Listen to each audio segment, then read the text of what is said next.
이슈 칼럼 이어가도록 하겠습니다. 미중산업경제연구소 조용찬 소장 연결돼 있습니다. 안녕하십니까, 소장님?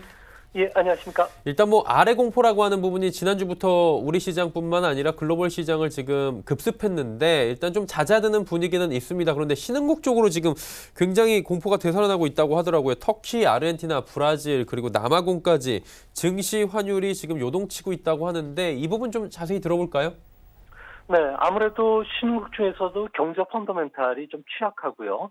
정치적으로는 불안한 나라들이 가장 큰 그 피해를 입고 있는데요. 터키, 아르헨티나, 브라질, 남아공 같은 경우에는 환율이 3월 달에 큰 폭으로 절하가 됐습니다.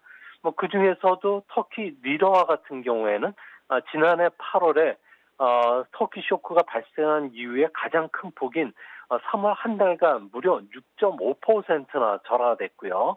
아무래도 터키 같은 경우에는 작년 3분기부터 성장률이 마이너스로 들어섰고요. 이 때문에 JP모건 체이스 같은 경우에는 리더와의 그 매도 보고서까지 나왔습니다. 이 때문에 외환 보유액이 한 달 사이에 무려 30%나 급락을 했는데요. 감소했는데요. 리더와 같은 경우에는 올해 들어와서 8% 급락을 했고 또 이스탄불 백지수 같은 경우에는 2주간 무려 12%나 급락을 했습니다. 이뿐만 아니라 아르헨티나 같은 경우에는 3분기 연속 마이너스 성장을 하면서 달러 대비 페소 환율 같은 경우에도 사상 최저치까지 떨어졌고요. 브라질 남아공은 경제가 플러스 성장을 계속 유지했지만 아무래도 정책 불안이 주가라든지 환율에 악재로 작용했는데요. 브라질은 전 대통령의 구속에 이어서 연금 개혁에 실망한 투자가들의 그 향후 경제에 대한 불확실성을 높였던 것으로 보여지고요. 남아공 같은 경우에도 5월 8일 날 하원 선거를 앞두고 있는데 여당 지지율이 저조한 게 투자 심리에 그 악재로 작용한 것으로 보여집니다. 작년에 지금 터키에서 8월경에 그 위기가 한번 와서 환율이 요동을 친 적이 있었는데 그런 경우는 다시 오지 않을까요? 네, 지금 현재 그 작년 8월 달에 리러 폭락의 주요 요인 중에 하나는 미국 그 금리 인상에 따른 그 달러 강세였는데요. 이 문제는 이제 미국이 금리 인상을 중단하면서 어느 정도 진정이 됐지만 나머지 문제죠. 취약한 경제 펀더멘탈이라든지 에르도안 대통령의 금융 정책에 대한 개입 문제 그리고 대미 관계 악화는 여전히 해소시키지는 못하고 있기 때문에 그렇습니다. 이 때문에 리더 방어를 위해서 3월 달에 시장 개입에 들어오면서 외환 보유액이 현재는 247억 달러까지 떨어졌고요. 시중은행이 갖고 있는 외환까지 모두 합쳐도 714억 달러에 불과하다는 겁니다. 안전 기준에는 한참 못 미치는 수준인데요. 이로 인해서 외환 보유액 대비 단기 외채 비율은 무려 140%까지 상승을 했고요. 명목 GDP 대비 외화 부채 비율도 지금 급등한 상태입니다.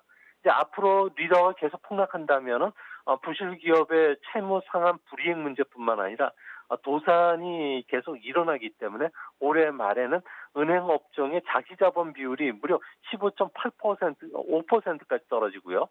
부실 채권 비율도 6%까지 올라갈 것으로 보여지기 때문에 현재 2년물 국채 수익률 같은 경우는 20%를 넘고요.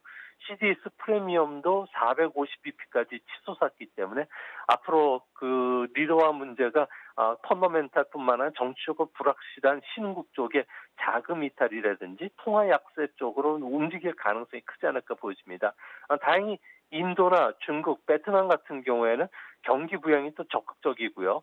경상 수준은 흑자, 그리고 안정된 물가, 그리고 MSCI 신흥국 지수에서 편입 비중이 계속 확대되고 있기 때문에 자본 유입이 기대된다는 점에서는 신흥국 안에서도 양극화되는 이런 그 주가 흐름뿐만 아니라 환율 흐름이 나타날 가능성이 크다는 점은 항상 투자하실 때 유념하실 필요가 있지 않나 생각이 됩니다. 근데 이제 투자 측면에서 바라볼 때 많이 빠졌을 때 들어가는 어쨌든 위기는 기회다라는 말이 있잖아요. 작년에 리라와 폭락 때도 이런 이야기를 비슷하게 드린 적이 있었는데 안정적인 측면에선 별로였다라고 하는데 어떻습니까? 지금처럼 가치가 급락한 신흥국 자산에 투자하는 건 어떻게 보십니까? 네, 리라뿐만 아니라 그 경제 펀더멘털이 취약한 나라의 그 환율이 어디서 멈출 줄만 안다면은 정기 예금에 투자하더라도 꽤 높은 수익률을 올릴 수가 있는데요. 터키만 하더라도 1년물 금리가 17%니까 아무래도 장점이 많은 나라입니다. 하지만 단점도 있는데요. 터키 물가가 매년 20%좀 올라가게 되고요. 나머지 나라들이 경제 펀더멘털에 취약한 나라들이 대부분 공통적으로 인플레이션을 겪고 있다는 겁니다. 이렇게 되면은 상대적 구매력 평가에서는 계속 그 환율이 하락 압력을 받을 수가 있기 때문에 높은 수준의 고정 이자를 주더라도 투자 시에는 오히려 손해가 일어날 가능성이 크다는 겁니다. 명목금리라든지 환율 저렴한 보고서 싸다고 들어가시는 거는 아무래도 투자의 실패 확률이 상당히 높기 때문에 그런데요. 일반적으로 터키와 같은 고금리 통화는 인플레이션이 높기 때문에 인플레이션보다 금리가 높을 때에 투자하시는 게 가장 높은 수익률을 거둘 수가 있고요. 단 신용도가 높은 국제금융기관이 발행하는 중기 채권에 투자하는 자세가 아무래도 편하고요. 여기에 그 국제투자은행들 같은 경우는 환 해지를 한다는 측면에서는 이를 그 확인하시고 투자하는 보수적인 기법이 더 바람직하지 않을까 보입니다.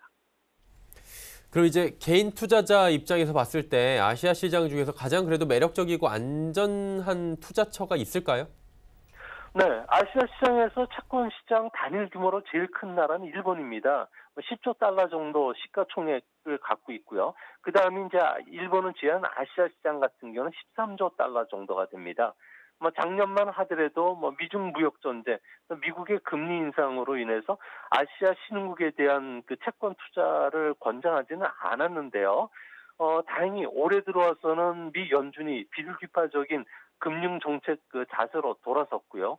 ECB 같은 경우에도 금리 인상을 서두르지 않을 것이라고 밝힘에 따라서 선진국 통화는 앞으로 강세로 전개되기는 상당히 어려운 상황입니다.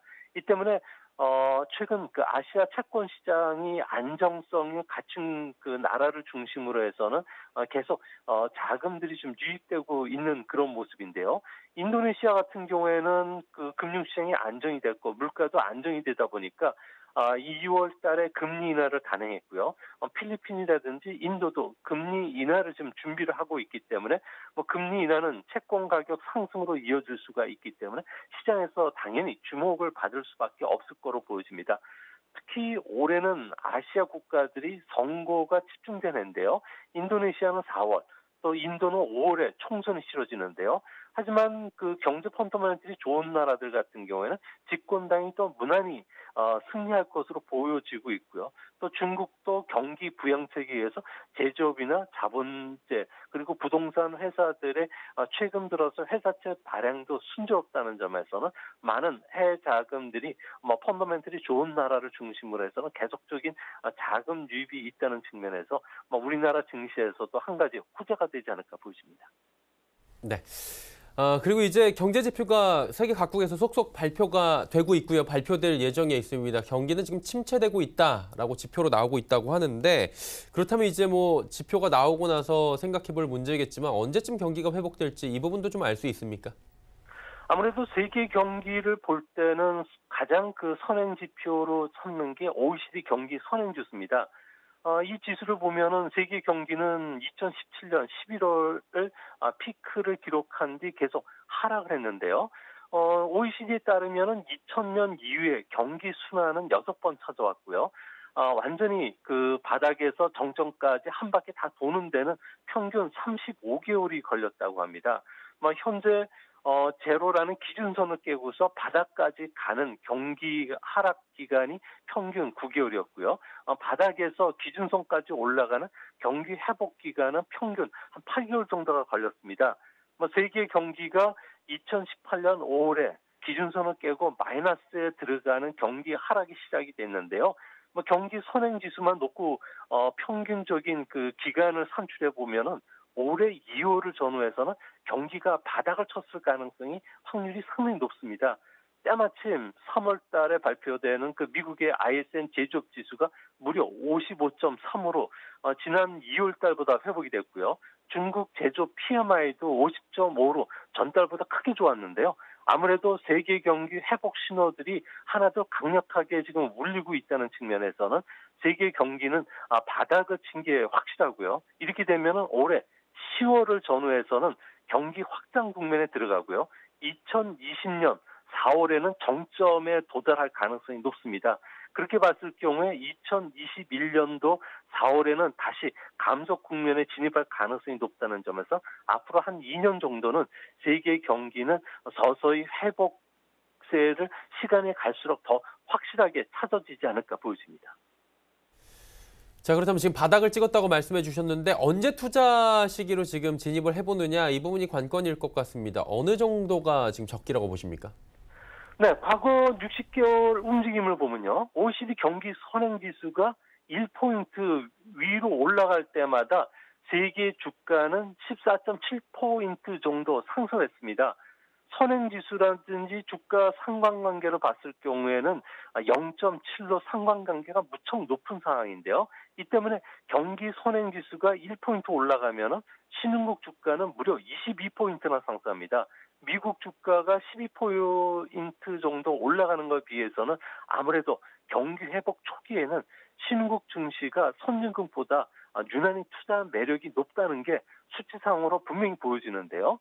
경기 순환 국면별로 주가 상승률을 보면은 경기 회복 일어나기 전에 경기 수축 국면 한 9개월 정도 되는데요. 이때는 주가가 무려 13.5% 정도 하락합니다. 하지만 8개월간의 경기 회복 국면, 지금이 그 경기 회복 국면으로 저는 보고 있는데요. 이렇게 되면은 12.1% 주가가 상승합니다. 더 큰 거는 경기가 정점까지 가는 경기 확장기 6개월 가는 무려 12.4% 정도. 그러니까 경기 회복이라는 모멘텀이 강해질 때마다 공격적인 투자 자세를 가져가는 게 상당히 옳은 판단으로 보여집니다. 다만 경기가 정점에서 기준까지 내려가는 경기 후퇴기는 한 12개월 정도 되는데요. 주가 상승률은 11.3% 정도 됩니다. 이때 경기가 후퇴하는데도 왜 주가가 올라가는 거 하니 분석을 해보면 아무래도 경기 민감주에서 방어주로 이동하고요. 배당이라든지 현금 흐름이 좋은 종목들이 주가 상승을 이끌기 때문에 그렇습니다. 과거 주가 순환 패턴이라든지 주가 변동폭을 보면은 지금이 주식시장과 관련해서는 장기적인 그 투자, 바이앤홀드 작전이 필요하고요. 또 그런 측면에서 봤을 경우에 다른 신흥국보다도 우리나라, 대만, 인도, 중국, 베트남 같은 경우에는 아무래도 더 큰 투자 수익률을 줄 수 있다는 점에서는 앞으로 세계 경기가 바닥을 치고 분명히 회복 신호가 뚜렷해질수록 신흥국 주가도 앞으로 상당 기간은 더 올라갈 가능성이 있지 않나 이렇게 보여집니다. 네, 오늘 말씀은 여기까지 듣겠습니다. 고맙습니다.